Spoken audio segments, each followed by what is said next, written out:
Bien, buen día a todos los que están conectados. Gracias por su compañía en estas clases. Vamos a terminar con fisiología cardíaca, con este capítulo 12, referido a interpretación electrocardiográfica y el análisis vectorial. Simplemente un recuerdo para ustedes, el hecho de que la lectura del electrocardiograma se constituye en una herramienta complementaria de diagnóstico muy importante la valoración de la función cardíaca. ¿Sí? Es uno de los exámenes que todavía sigue vigente, sigue siendo utilizado por la utilidad, reitero, en la parte diagnóstica y que sigue reflejando fielmente la funcionalidad principalmente de la actividad eléctrica del corazón. Hoy contamos inclusive con la ecocardiografía, que nos ayuda a medir muchos de los aspectos que hemos visto en los capítulos previos, ¿no? Por ejemplo, el volumen de eyección ventricular, qué cantidad se mantiene, si conserva ese 60% del volumen ventricular total, las presiones intraventriculares, las presiones intraauriculares, las cantidades de sangre que están en las 4 cavidades, además del funcionamiento de las válvulas cardíacas, ¿no? Entonces, a pesar de que hay en imagenología una serie de nuevas herramientas de apoyo diagnóstico, el electrocardiograma ha sido, es y va a seguir siendo una herramienta muy importante para el médico en la valoración de la fisiología cardíaca, como les he mencionado. Bien, antes de iniciar la clase propiamente dicha, quisiera verificar si hay sonido e imagen correctos o no. Sí, doctor. Buenos días, doctor. Sí se le puede escuchar y se puede ver perfectamente. Muchas gracias. Entonces, nos abocamos al capítulo como tal. Hemos hablado de los principios de análisis vectorial. Ustedes saben que un vector es considerado como una flecha que señala la dirección de un potencial eléctrico que genera el flujo de la corriente, que tiene su cabeza en dirección positiva y la longitud va a ser proporcional al voltaje del potencial. Esta flecha en color negro que ustedes ven acá, en este momento está representando el vector medio resultante, es decir, de todos los vectores que se pueden trazar durante la despolarización ventricular, el vector medio tiene esta dirección, como ven ustedes, de negativo a positivo, de arriba a abajo, de derecha a izquierda. Entonces, este es el vector medio resultante, que también va a ser denominado el eje medio del corazón. Y si nosotros recordamos las derivaciones, dijimos nosotros que es la derivación 2, fíjense en esta figura de la carátula, en donde está el polo negativo en el brazo derecho y el polo positivo en la pierna izquierda, ¿no? Y esta derivación 2 es la que refleja fielmente el eje del corazón. Por eso es que en un electrocardiograma, además de pedir las 12 derivaciones, dijimos, se pide la derivación 2 más prolongada, porque normalmente, como vamos a ver más un ratito, las imágenes que nos muestran de las derivaciones pueden ser muy cortitas en principio, simplemente 3 latidos o 4 latidos que se grafican en cada una de las derivaciones, pero en la derivación 2 se solicita siempre un trazo más largo para poder hacer todas las mediciones respectivas.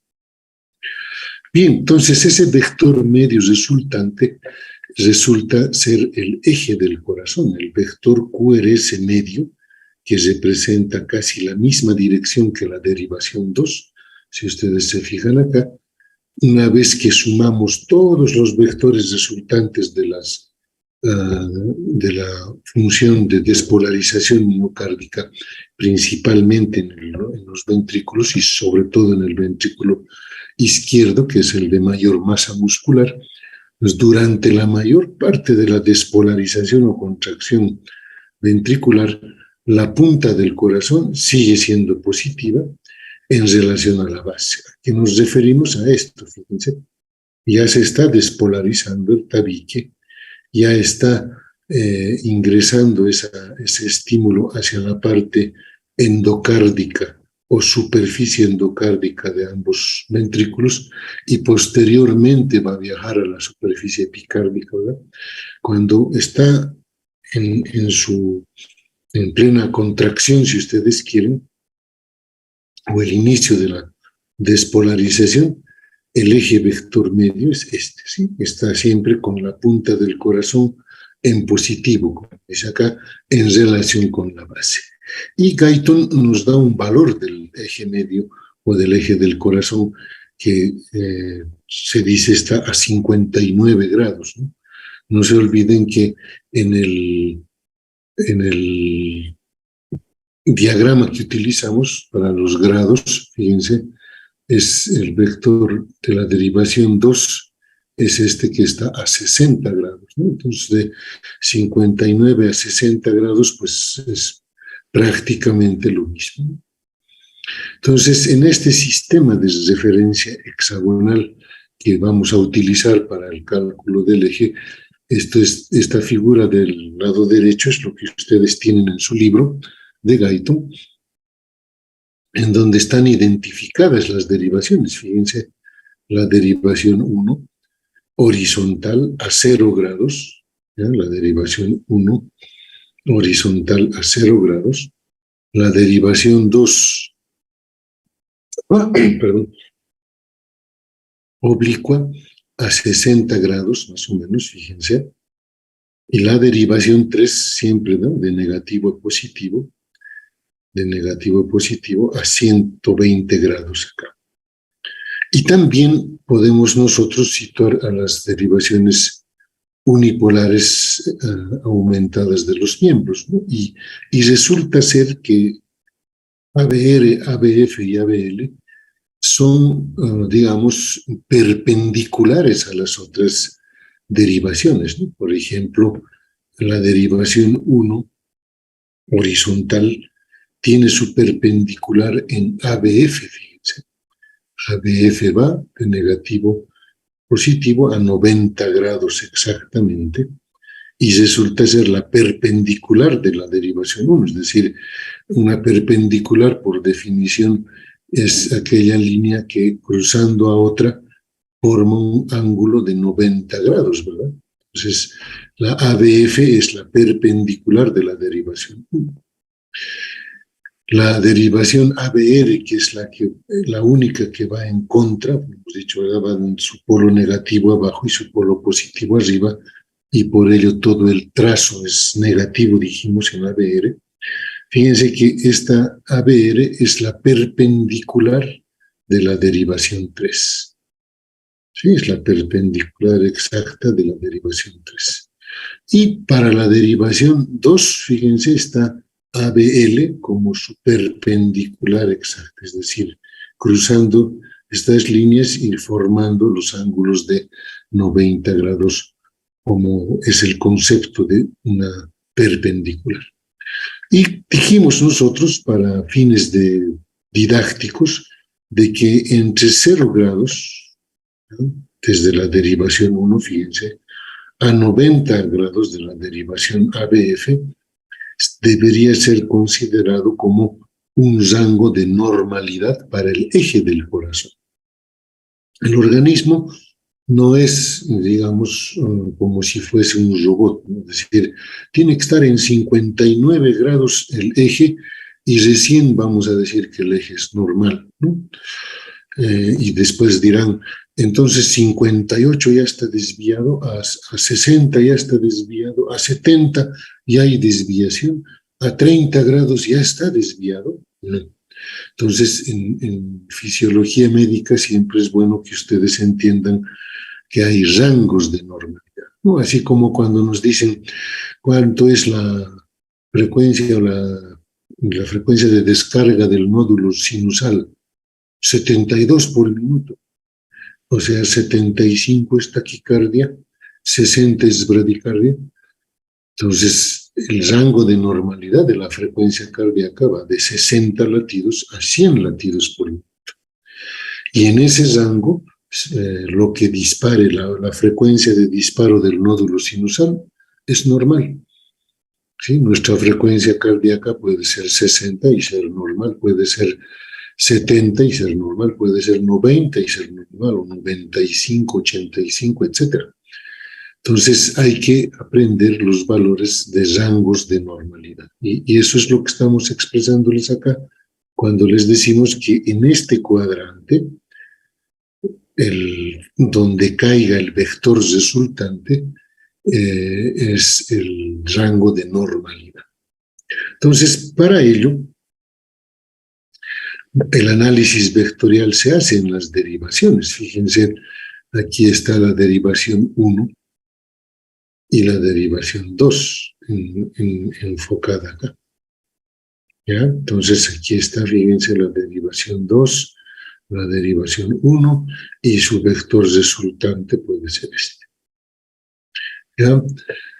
Cuando hacemos ejercicio con vectores, la suma de vectores o la suma vectorial, tenemos que tomar en cuenta los valores de las derivaciones. Y de acuerdo a la ley de Enthoven, recuerden ustedes, conociendo dos derivaciones podemos conocer el valor de la tercera. Para fines de calcular el eje del corazón, lo que tenemos que obtener es el eje en la derivación 2. Entonces, no es que la vamos a poder trazar directamente como acá, sino que este eje de la derivación 2 va a ser producto de la suma del vector de la derivación 1 con la suma del vector de la derivación 3. ¿Ya? Trazamos estos vectores y ya saben ustedes de que estas flechas en su longitud dependen del voltaje, ¿verdad? Por eso es que ven diferencias, por eso es que ven acá en derivación 3 este inciso D una flechita más corta y en derivación 1 una flecha más larga. Entonces, una vez que tenemos esos valores del electrocardiograma, pues nosotros trazamos en estas líneas que ya conocemos para el análisis vectorial esos valores, ¿no? Supongan que acá es 7 milímetros y acá son 3 milímetros o 2 milímetros. Se las traza y luego se trazan sus perpendiculares. Para la suma vectorial yo trazo una perpendicular a la derivación 1 y una perpendicular a la derivación 3. Y donde se cruzan esas líneas, ¿sí?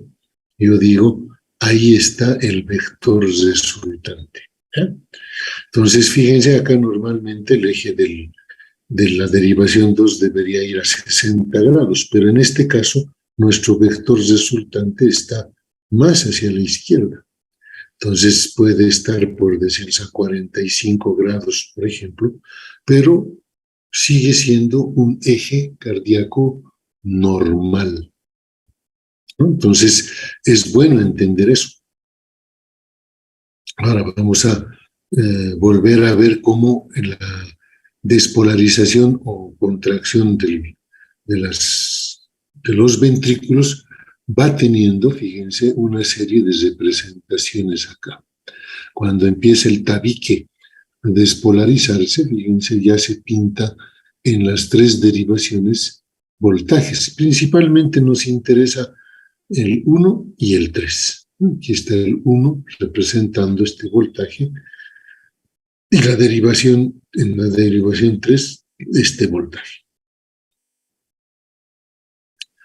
Vamos avanzando, el ventrículo ya se está empezando a despolarizar más ya está llegando a toda la superficie endocárdica el estímulo, ven ustedes en esta coloración rosada, y fíjense, a mayor amplitud de la despolarización, las ondas que se van pintando también son mayores. Fíjense cómo aumenta el voltaje en derivación 1 y en derivación 3, y esto yo lo puedo traspolar, esta recta que ven acá de despolarización, puedo traspolarlo a la derivación 1, es positiva, por eso la trazo en el lado positivo de la derivación 1, y aquí la derivación 3 también es positiva y por eso lo trazo en el lado positivo de la derivación 3.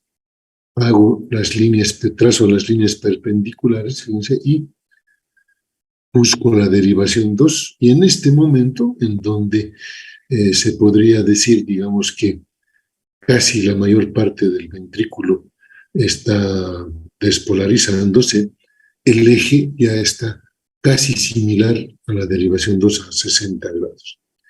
Aumenta más esto, fíjense, ya estamos con toda la punta, la superficie endocárdica de ambos ventrículos despolarizados, y ha llegado, digamos, a un máximo punto de voltaje de la despolarización, y es por eso que el trazo ya empieza a bajar, ¿no? A volver en un camino hacia el punto cero, como ven ustedes acá.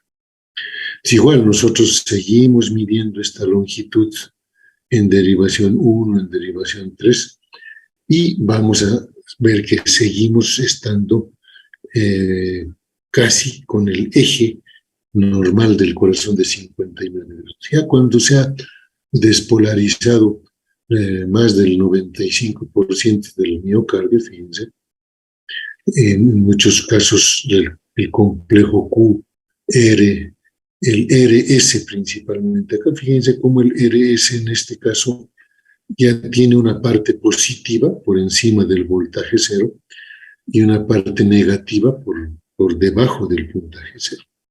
¿Verdad? Lo mismo estamos viendo en esta otra, fíjense. En derivación 1 no hay problema, es todo positivo. En derivación 2 es alto voltaje positivo y un poquito de negativo. En derivación 3, fíjense, lo positivo y lo negativo se ven.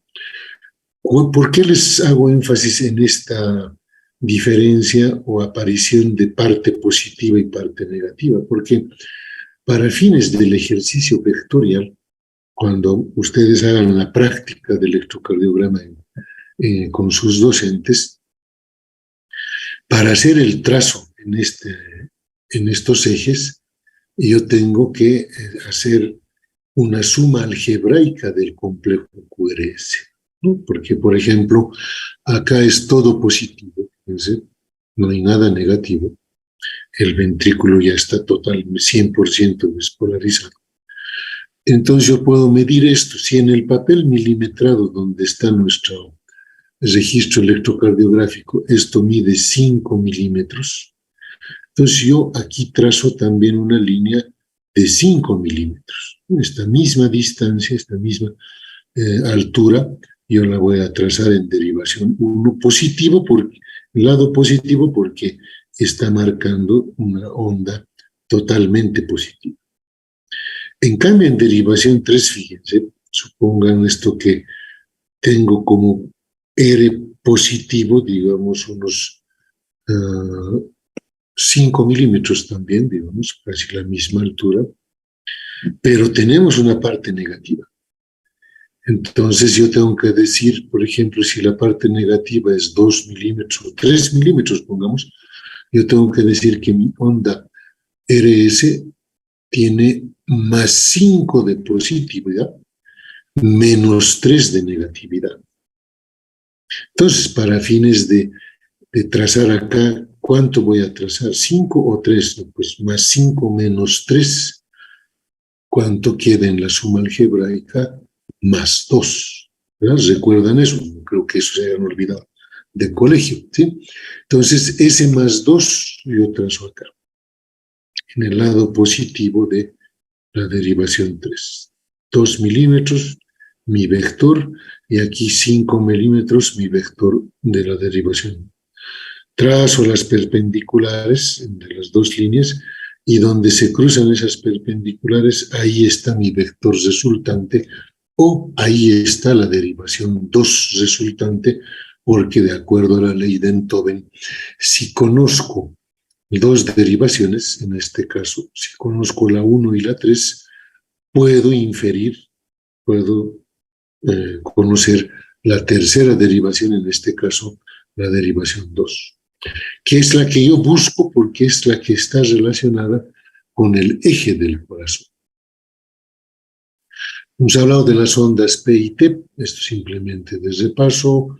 La onda de repolarización auricular o onda T auricular es invertida, pero no se observa en el trazo electrocardiográfico, está, digamos, sobrepuesta o sobre ella aparece el complejo QRS. Y hemos hablado también de que la onda T, que es de repolarización ventricular, tendría que ser, dijimos, negativa, pero en este caso, fisiológicamente, nosotros vemos que es una onda, digamos, de trazo positivo, ¿no? Como están ustedes viendo acá en las derivaciones, cómo se traza la onda T, totalmente positiva, fíjense. Y eso hemos dicho porque la repolarización del ventrículo empieza de la punta a la base. Cuando se ha despolarizado totalmente el ventrículo, estaría acá negativo, ¿verdad? O sea, de lo positivo que estaba ha terminado siendo negativo, pero como empieza a repolarizarse también ahí en la punta del corazón se está conservando, si ustedes quieren, positiva, cuando el tabique sigue estando despolarizado. Fíjense, la repolarización ventricular avanza, la relajación, y el tabique sigue siendo negativo. ¿Sí? Entonces, por eso es que el registro, siempre hemos dicho que lo marcamos de lo negativo a lo positivo, ¿sí? De arriba a abajo, de derecha a izquierda, y fíjense que hasta que no se relaja completamente el ventrículo, hasta volver al punto cero, todo el tiempo el vector ha tenido esta direccionalidad. ¿Por qué? Porque la última estructura anatómica que se repolariza es el tabique interventricular. Entonces, es eso lo que explica que la onda T se registre en forma positiva. Y el vector cardiograma del QRS y de la onda T muestra los cambios de longitud del vector según el voltaje, ¿no? Fíjense, cuando empieza el tabique con su despolarización, el vector puede ser de este voltaje, este tamaño, empieza a despolarizarse ya la superficie endocárdica de ambos ventrículos y fíjense, el vector ya está en su mayor esplendor, mucho más cuando todo el ventrículo está despolarizado. Y fíjense, cuando llega la última parte de la despolarización. Entonces, si yo voy traspolando estos elementos desde el inicio de la despolarización ventricular en el tabique interventricular hasta el final, que sería el punto cero otra vez, con todo el ventrículo despolarizado, la despolarización o el QRS más o menos me describe este elipse, ¿sí? Pero este elipse significa que esto yo lo puedo ir llenando de puros vectores, ¿no? Desde el inicio, a continuación el punto máximo, luego empieza otra vez a disminuir el voltaje hasta llegar otra vez hasta el punto cero de inicio. En la onda T, esta elipse que es del ventrículo, en la repolarización que también tiene trazo positivo, dijimos hace ratito, la elipse va a ser así de pequeñita, pero también en este mismo sentido. Por eso va a tener un registro totalmente positivo, como dijimos. Bien. nos dedicaremos al eje eléctrico medio, cómo se obtiene el eje del corazón y qué utilidad tiene. Entonces, hay 3 pasos que no deben olvidarse y que en su práctica lo van a repasar. Primero, que vamos a utilizar primero 2 derivaciones, derivación 1 y derivación 3. Y las derivaciones unipolares, ¿no? O las derivaciones que ya sabemos cómo se obtienen, con los polos, dónde se colocan los polos, etc. Entonces, fíjense, la derivación 1, y cuando vemos en el electrocardiograma cómo está la derivación 1, fíjense, sumamos la positividad de la onda, y ese mismo tamaño en milímetros, ahorita no estamos viendo los milímetros, ya vamos a ver ejemplos, ese mismo tamaño de vector lo trasladamos, como es positiva la onda, lo trasladamos al lado positivo de la derivación 1. Esta es la derivación 1, este es su lado positivo y ese es su lado negativo. Si el trazo fuera negativo, tendríamos que pintar el vector hacia este lado, ¿ya? Ojo, pero como es positivo, lo anotamos en el lado positivo. Nos vamos a la derivación 3 y fíjense, esta flechita no está igualita que esta. ¿Por qué? Porque le estamos restando esta parte negativa que tiene la derivación 3. Suma algebraica, ¿no? Lo que digamos, más, menos, ¿cuánto da? El resultado de esta suma algebraica sigue siendo positivo y lo trasladamos y trazamos en la orientación de la derivación. Trazamos las perpendiculares a estos 2 vectores, en donde se cruzan esas 2 líneas, obtenemos el vector resultante, que sería la derivación 2, aplicando la ley de Entove. Entonces, fíjense, el trazo a 59 grados prácticamente me daría un eje normal. Y además tal, con el valor que describe el libro. Ahora, esos 3 pasos entonces hay que dar, ¿no? Utilizar derivación 1 y 3, hacer la suma algebraica de los voltajes en las 2 derivaciones y obtener el vector resultante. Una vez que trazamos el vector resultante, ahí está el eje eléctrico medio del corazón. Ahora, muchos dicen, perdón, que el trazar con la derivación 3 puede provocar problemas porque no siempre tendríamos que tener un transportador con un sistema de los grados para poder trazar exactamente la derivación 3 de menos 60 a 120 grados. Entonces, en alguna literatura se dice, podemos usar la derivación 1 y su perpendicular, la ABF. Y de esa manera tenemos un eje vertical y horizontal exacto, ¿no? Entonces, si hacemos de esa forma, entonces estamos nosotros también buscando el vector resultante, ¿no? Entonces, aquí ya nos estamos dando cuenta de un fenómeno que ya les va a parecer más común. Si la derivación 1 es positiva en su electrocardiograma y la derivación 3 es positiva o preponderantemente positiva en su electrocardiograma, el vector resultante siempre va a caer en el cuadrante de la normalidad, sea cual sea el valor. Si en tercer año, por ejemplo, usted dice, a ver, dígame, rápidamente, ¿el eje de este electrocardiograma es normal o no? Pues si yo veo derivación 1 positivo, derivación 3 positivo, sí es normal. Así, inmediato. Si me dice, ¿pero a cuántos grados? Ahí recién yo tengo que hacer la suma de vectores y recién le voy a poder decir a mi profesor, está a 70, 60, 59, 40 grados, 10 grados, etc. ¿Ya? Pero ya de entrada estamos viendo de que cada vez que la derivación 1 es positiva y la derivación 3 es positiva, el eje del corazón va a caer en la normalidad, en el eje normal, en el cuadrante normal. ¿Por qué insistimos tanto con el eje del corazón? Ustedes se preguntarán eso. Entonces, hay causas fisiológicas y patológicas que pueden desviar el eje del corazón, ya sea a la izquierda o hacia la derecha.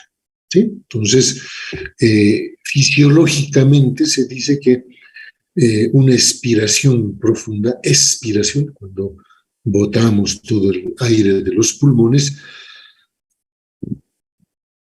puede provocar una ligera desviación del eje a la izquierda. Cuando la persona se agacha y le tomamos el electrocardiograma agachado, puede generar una desviación a la izquierda. Cuando tomamos electrocardiograma a personas obesas o fornidas, también el eje puede desviarse a la izquierda. Y lo contrario, fíjense, fisiológicamente puede desviar a la derecha. Por ejemplo, una inspiración profunda, meter aire a los pulmones fuerte. Entonces, tomar un electrocardiograma de pie puede generar una desviación del eje a la izquierda. Y en las personas delgadas, flacas o asténicas, que decimos. Entonces, estas son causas, digamos, fisiológicas. Ahí el corazón está normal, simplemente es la cuestión de posición, de movimiento respiratorio o de constitución delgada o fornida de la persona. Pero fíjense acá, las causas patológicas de desviación a la izquierda o derecha son de dos tipos. Un eje se va a desviar patológicamente a la izquierda cuando el ventrículo izquierdo está hipertrofiado, es decir, cuando el ventrículo izquierdo está crecido. Y obviamente va a dar voltajes altos porque el ventrículo está con una mayor masa muscular. O la otra causa de desviación del eje es el bloqueo de la rama del mismo lado de las de His, en este caso de la rama izquierda de las de His. Entonces, y ahí lo que hay que ver en el electrocardiograma es si el QRS es ancho o no. ¿Ya? Entonces, lo contrario es desvía el eje patológicamente a la derecha, quiere decir que el ventrículo derecho se hipertrofie o que se bloquee la rama derecha de las de His. Entonces, esos son elementos que ustedes no deben olvidar, porque para eso medimos el eje. ¿Sí? Si no, no nos interesaría, ¿verdad? Es decir, estoy viendo una desviación del eje y ya estoy pensando o en hipertrofia o en bloqueo de rama. Hipertrofia, ¿por qué? Ahorita vamos a ver, porque la masa muscular grande requiere mayor tiempo de viaje de la onda de despolarización y por tanto los vectores de voltaje van a ser mayores porque hay mayor tamaño del muscular, ¿verdad? Entonces por eso la hipertrofia desvía a la izquierda o a la derecha. ¿Y por qué las ramas, el bloqueo de ramas desvía?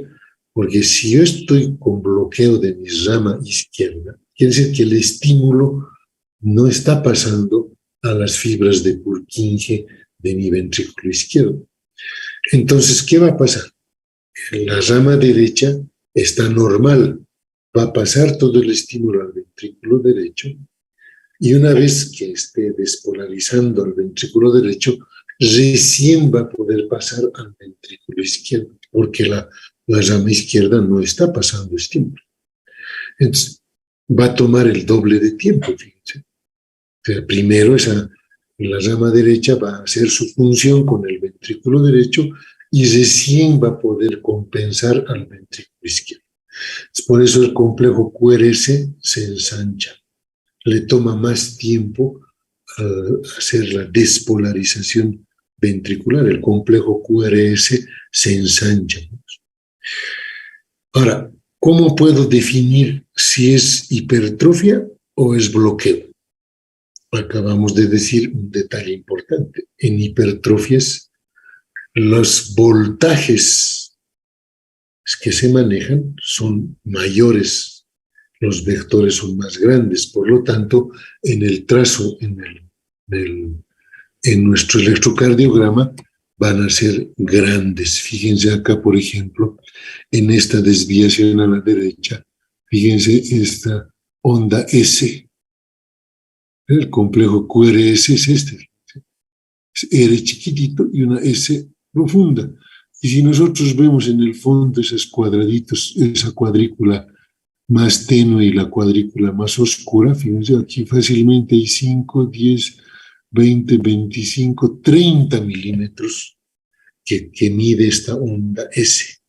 Y si veo la onda R en la derivación 3, igual voy a decir 5, 10, 15, 18 milímetros en la onda, en la derivación 3. Entonces, aquí es más probable que esta desviación que estamos viendo del eje a la derecha sea debido a una hipertrofia. En este otro lado, habría que descartar hipertrofia o bloqueo de rama hacia la izquierda. Pero veamos ahora estos ejemplos de desviación con su electrocardiograma y de referencia, fíjense. Voy a derivación 1 y la derivación 1, la onda R es totalmente positiva y mide, fíjense, 5, 10, 15, 16 milímetros. Como no hay nada negativo para restar, los 16 milímetros yo los registro en el lado positivo de la derivación. Voy a la derivación 3 y fíjense extrañamente, la derivación 3, el R es chiquito y el S es más largo. Es decir, la parte positiva es más corta que la parte negativa. Si yo hago una suma algebraica, tengo que sumar, ¿verdad? Fíjense, 5 milímetros, 10 milímetros, 15. 15 menos 5, entonces más, menos 15 más 5, o más 5 menos 15, si ustedes quieren. ¿Cuál va a ser el resultado? Menos 10. Va a seguir siendo negativo. ¿Y dónde tengo que trazar ese vector, ese voltaje de este vector? En la parte negativa de la derivación 3, porque es preponderantemente su voltaje es negativo. ¿Cuánto es negativo? Y hemos hecho la suma algebraica y hemos restado lo positivo que había en la onda R. Entonces, eso yo lo trazo en esta parte superior, que es la parte negativa de la derivación 3. Hacemos las perpendiculares y donde se cruzan las líneas hacemos el vector resultante y fíjense que está por encima de esta línea horizontal de la derivación. Entonces está fuera del cuadrante que nosotros dijimos de normalidad. ¿Y dónde se está desviando? Hacia la izquierda. ¿Sí? Fíjense en este otro lado, al revés de lo que hemos dicho. Fíjense, derivación 1, preponderantemente negativa. Tiene un poco de positividad en R, pero la S es preponderantemente negativa y además alto voltaje. Por eso el vector, fíjense, es largo, pero está trazado en el lado negativo de la derivación, como corresponde, ¿no? Porque en el electrocardiograma estamos evidenciando que es preponderantemente negativo. Vamos a la derivación 3 y fíjense, es positiva, casi totalmente positiva. ¿Desde dónde la vamos a trazar? Este vector en el lado positivo de la derivación 3. Trazo las perpendiculares de estos dos vectores, donde se cruza la línea, rayo el vector resultante y ese es el eje del corazón. Entonces, no está en este cuadrante de normalidad que nosotros ya conocemos, sino está hacia el lado derecho de ese cuadrante. Por eso se dice está desviado a la derecha. Ahora fíjense, hace rato dijimos, si derivación 1 es positiva, derivación 3 es positiva, el eje es normal. Ahora ustedes también tienen que memorizar esto, si quieren memorizarlo, ¿no? Si la derivación 1 es positiva y la derivación 3 es negativa, ojo, ese eje les va a salir siempre desviado a la izquierda. Y viceversa, si mi derivación 1 es negativa y mi derivación 3 es positiva, mi eje va a estar seguramente desviado a la derecha. En cuanto a tracen los vectores, pero de que va a estar desviado a la derecha, va a estar desviado a la derecha. Entonces, esos son tips que hay que acordarse, ¿no? Por eso es que la lectura del electrocardiograma gusta mucho a los estudiantes, a todos los médicos, porque como se pueden hacer predicciones, entonces ahí está lo importante, ¿no? De mantener en nuestra cabeza. Ahora, voltajes anormales, les vuelvo a reiterar, ¿no? El voltaje RS entre 0,5 a 2 milivoltios es no normal. ¿Qué quiere decir? Entre 0,5 milímetros hasta 20 milímetros es normal que yo lo vea así, RS. Pero fíjense, si al sumar los voltajes QRS en las tres derivaciones, aquí tienen derivación 1, derivación 2, derivación 3, supera los 40 milímetros o 40 milivoltios. ¿Por qué digo milímetro, milivoltio? Porque 1 milímetro es 0,1 milivoltio. Entonces, 10 milímetros es 1 milivoltio, por lo tanto, 4 milivoltios van a ser 40 milímetros, pero sumados en las tres derivaciones, a eso se confirma, se dice que ya está confirmado una onda de alto voltaje, ¿no? Y si vemos este ejemplo, fíjense, derivación 1, 5, 10, 13, más 5, 10, 15, 2, 17. ¿Cuánto ya sumamos? 13 más 17, 30. Vamos a la derivación 3. Perdón, a la derivación 2 acá. Sí, 3, derivación 3, 30, ¿no? Más 10, 40, más 10, 50, más 10, 60 de voltaje.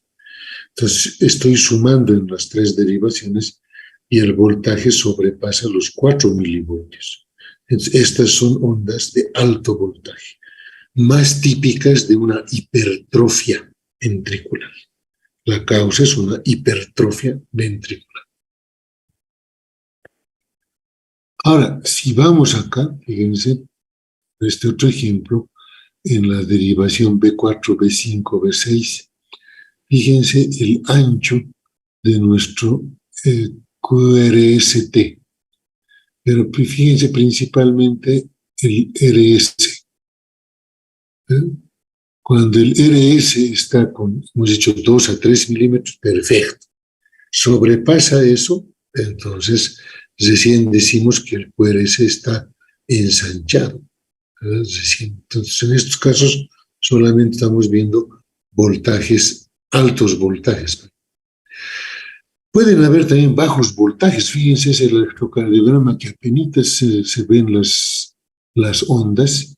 Eso puede deberse a infartos antiguos, derrame pericárdico. Cuando hay líquido en el pericardio, el estímulo nervioso no viaja, no se detecta como normalmente. El agua puede un poquito aislar esa onda eléctrica, lo propio con un derrame pleural o lo propio cuando hay un enfisema pulmonar en el lado izquierdo y está cubriendo al corazón. Entonces eso hace que la onda eléctrica no llegue con el voltaje correcto, disminuye ese voltaje, pues por eso está ahí. Y fíjense, el QRS ensanchado, que es propio de hipertrofia o bloqueo de rama de las as de His o de las fibras de Purkinje. Entonces, si nos fijamos en estos trazos de aquí y abajo, obviamente está muy chiquito, pero si yo veo el QRS, fíjense, aquí prácticamente está tomando 4 milímetros. Ustedes ven desde el inicio hasta terminación de la S son 4 milímetros, desde el inicio hasta la terminación. ¿Sí? Entonces, 4 por 4 es 16. Eso ya es un QRS más de lo esperado. Normalmente debería ir de 0,06 a 0,10 o máximo 0,12, dijimos, pero 0,16 ya es un QRS ensanchado, propio de hipertrofias, pero más propiamente de bloqueos de Jana. Fíjense este ensanchamiento acá. Casi 5 milímetros, ¿no? Entonces, ¿qué otra cosa llama la atención aquí, por ejemplo, en esta derivación en B1? Es la onda T invertida y el ST, fíjense que no es voltaje cero, ST elevado. Onda T invertida, ¿no? ST elevado, otra vez acá, fíjense, el ST está arriba y la onda T está invertida. Ahí estamos viendo típicamente infarto de miocardio. Y se ve también en derivación 3, fíjense. En ABR no nos debe preocupar esto porque hemos dicho en ABR, si todas son negativas no hay lío. Pero fíjense en derivación 3 T invertida. En B1, T invertida y no hay ST, lo que acabamos de ver, ¿no? Entonces, ahí se observan las lesiones de infarto. En ABR no es problemático, dijimos en ABR todos los trazos pueden ser negativos, la onda P o RST. Y fíjense aquí, en varias derivaciones estamos viendo un infarto. ¿Por qué les decía del infarto? Porque aquí viene lo que es la corriente de lesión. La lesión del músculo cardíaco puede ocurrir por traumatismos mecánicos, procesos infecciosos o miocarditis, por ejemplo, isquemia, cuando hay el infarto o el bloqueo de la circulación coronaria. La imagen del ST va a ser alto o bajo. El punto J es normalmente el punto nivel cero, ¿sí? O potencial cero. Entonces, si yo tengo, por ejemplo, como en este caso, fíjense, onda P, onda R, y mi punto J está por encima del punto cero, fíjense esta distancia, estoy hablando de un ST elevado. Y además, fíjense, viene con una onda T invertida. El infarto antiguo se observa por las ondas Q profundas y la isquemia por las ondas T invertidas o bifásicas. ¿Sí? Aquí tengo otro ejemplo de onda de lesión. Sube la R, aquí está el punto cero, pero fíjense, al bajar, el ST se queda arriba. Y encima me dibuja una onda T invertida. O sea, aquí hay lesión, ST alto, e isquemia, onda T invertida. Entonces, no se va a ver en todas las derivaciones, porque gracias a lo que hemos visto, dónde están las derivaciones precordiales, dónde están las derivaciones de los miembros, las unipolares aumentadas, etcétera, las bipolares, las unipolares y las precordiales. De acuerdo a eso, nosotros vamos a poder detectar el lugar de la lesión, el lugar del infarto, donde más o menos está haciendo la isquemia. En una lectura de electrocardiografía normal, que van a aprender también en sus clases prácticas, entonces los pasos que van a tener que dar normalmente son estos, ¿no? Es un ritmo, ver primero la ritmicidad auricular y ventricular y detectar si es un ritmo sinusal, ¿ya? Eso tienen que verlo en el electrocardiograma que vayan a sacar de algún compañero suyo o de electrocardiogramas que ustedes puedan aportar a la práctica. Vamos a aprender a calcular la frecuencia cardíaca. Vamos a aprender a valorar las ondas y segmentos del electrocardiograma en tiempo y forma de registro. vamos a calcular el eje del corazón, ya han aprendido ahora a hacerlo, y después recién vamos a tratar de identificar imágenes patológicas de hipertrofia o dilatación auricular, hipertrofia ventricular o dilatación auricular, de bloqueo auriculoventricular, ya vamos a ver que hay bloqueo de primero, segundo y tercer grado, de los bloqueos de rama de las de His y las ondas de lesión, ST elevado o disminuido, onda de isquemia, ¿ya? T invertida, onda T invertida, y onda de necrosis, ondas Q profundas, infartos antiguos, que son, digamos, lo que un médico general tiene que conocer. ¿Ya? O sea, si yo voy a estudiar después medicina interna, voy a conocer un poco más.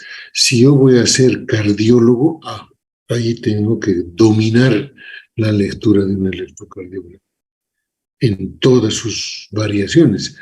Cambio para un médico general, suficiente que ustedes sepan ver si es rítmico, hay ritmo sinusal, calcular la frecuencia cardíaca, calcular el eje del corazón, ver las ondas y segmentos si tienen valores correctos y identificar imágenes patológicas más frecuentes, ¿no? Las que más nos pueda interesar a nosotros hacer.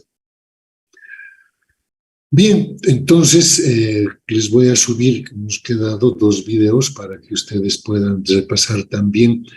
No he subido hasta ahora los videos porque quiero yo además